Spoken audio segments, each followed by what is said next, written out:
welcome to another edition of Doorway to the Paintings. And this painting, this is on the agenda tonight.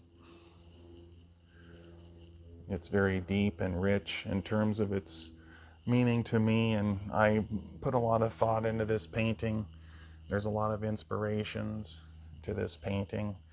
I think some of Plato's some of Plato's writings sounds like I got Plato in here. No, but some of Plato's writings, like in Plato's Republic, where he talked about some scary passages by other writers about phantoms and the underworld and stuff like that. This was kind of inspired by that in a way, but it was also inspired by a few movies that I've seen and just my own imagination. It's one of my favorite paintings. As usual, I got the pillars, I got the columns, and then my leaves, the vines, I think add a nice touch to this painting. Then you have blue fog, then you have the dark tree, and of course the contrast, the silhouette of there's a lot of shadows in here, actually. There's a lot of shadows. It's got a little story here. Just a little bit of writing here to get the gist of the story, kind of in a nutshell. And then you have your phantoms, your ghosts.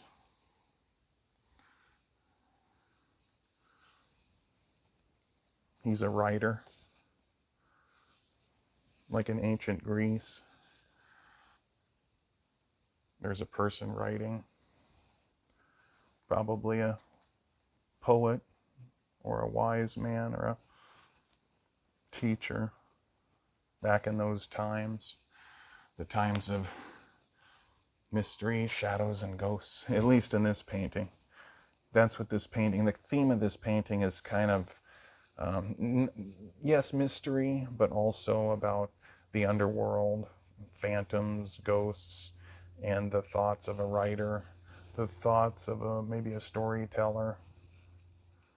And you can see the ancient structures there.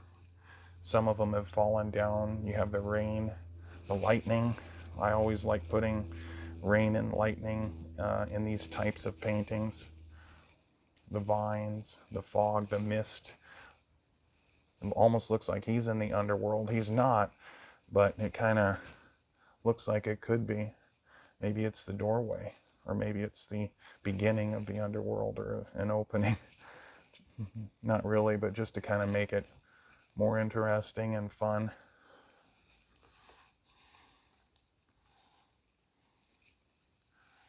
Let's take a closer look at it. There we go. I just love the structures. I love those dark structures and the buildings and the rain, the lightning. If you've watched this channel for any time, any length of time, you'll know that's one of the things I really like to put in my paintings. Got the raindrops, got the mist coming through the halls or the pillars, the columns. You have him writing. I really like the silhouette, the contrast. I think it adds so much to art, just so much. And then you have the vines coming down, the leaves. And I often have figures in my paintings. Sometimes they look like ghosts or phantoms.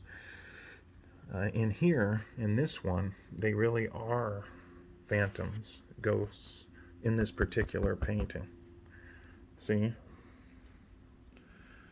And then also suggesting zombies as well.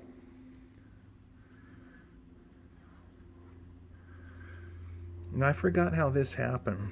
See how it's kind of blurry? The letters and everything. You know, I left it that way. I forgot how it happened, but it kind of adds to the ghostly, misty kind of look of this painting. So I left it. Instead of fixing it, I just left it because it is kind of ghostly and misty. This ancient Greek writer, this gentleman here writing at the table,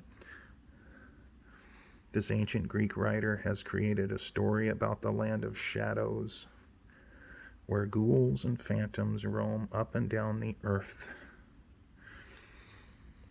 I love that. That was that passage. This was not copied, but it was inspired by Plato's Republic when he was talking about certain writings that were so scary, he thought they should be censored.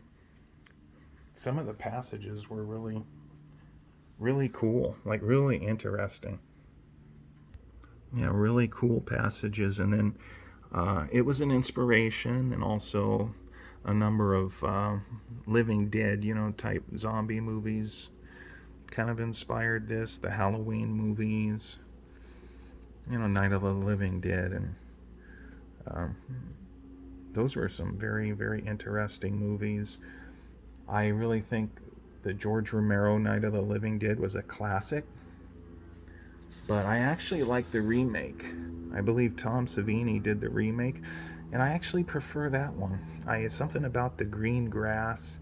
I know it was in color, obviously, but something, I think they did a really good job on the color. I think it was almost exaggerated. At least it seemed like that to me. Even though it was a movie made in color, it just seemed like the grass, how green it was, and the way the forest looked. I just thought it was a little bit better than the original. Tony Todd did a good job, and everybody. There's a lot of those actors that were in that movie that I've seen in other movies and were impressed by. I believe one of them was in Texas Chainsaw Massacre 3, and then there's another movie.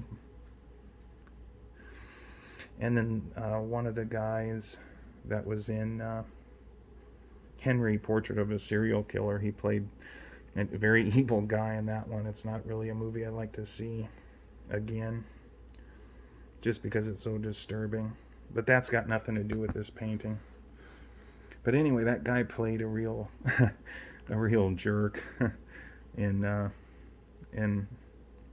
remake of Night of the Living Dead. But he did a good job, convincing. Cooper, I think his name was Cooper. But anyway, the Halloween movies, some of the ghost movies I seen as a kid kind of inspired this. But I have to say, mostly it just comes from my own imagination.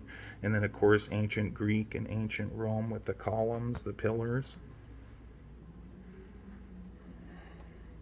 Get the candle in here. It's that type of episode.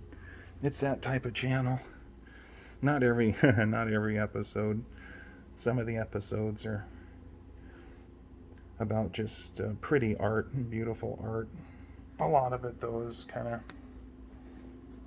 of chilling. Like this is chilling. I think Nightmare on Elm Street by Wes Craven, the late great Wes Craven, one of my favorite directors. The tree. I really love the neighborhood in Nightmare on Elm Street with the trees and the leaves and the vines. That's always kind of an influence whenever I do my trees or leaves or vines. I just have to get up here again and get the camera close to these columns. I really like this. The ancient columns with the rain coming down. I can almost feel it on my skin. The wind blowing, the lightning. These structures collapsing. Kind of a chaotic scene here.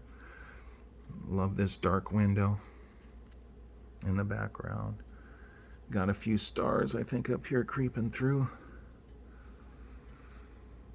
These ghosts, these phantoms move about up and down in the earth, just like the writing says. I like to put vines around my painting just for decoration sometimes. You got the raindrops.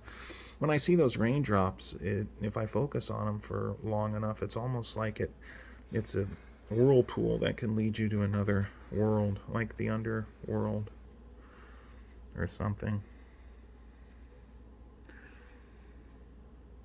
Yeah, who knows what's in his mind? Well, this, of course, but the mind of a writer. And he's writing at the table there. There's a lot of my artwork, including this one on Redbubble now. Redbubble.com. If you like my art and you're interested, go there and check it out. They got a lot of great art, including mine. And just get on their search engine and type in something like The Time of the Titans, or Gramus has captured the entire city inside a bubble, or whatever, or beautiful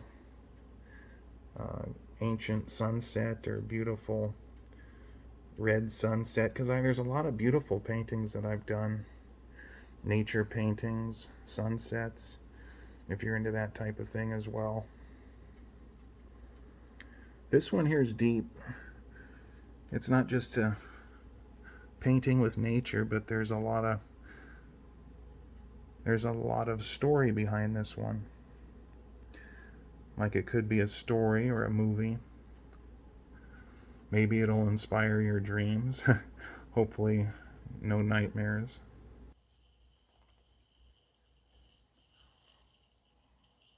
Yeah, this is really one of my favorites. I took time painting this.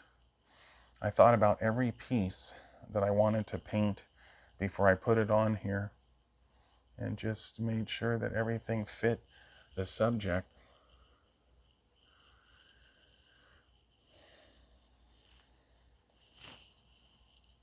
But yeah, every part of this painting I really like. It fits, it matches the subject matter, whether it's the phantoms, the rain, the misty tree, the fog, how you got the silhouette of the writer writing down there in his little study room, kind of mysterious, with those support columns and those pillars over there. So this is a lot of food for thought. A lot of food for thought, even when you're not hungry. And like I said before, I hope it doesn't give you nightmares, but I can understand if it does. Plato's Republic is a very good read. If you ever get time to read it, I like the book. I don't agree with everything he says, that's for sure. Some of the stuff I really disagree with, but it's fun. It kind of opens the mind, and it's fascinating to think how they were living so long ago and how they were having their conversations back there, because Plato wrote it, but it's about Socrates. Socrates' words recorded by Plato. Socrates is the main focus of the book, and his sayings, his teachings, and how he has conversations with different people.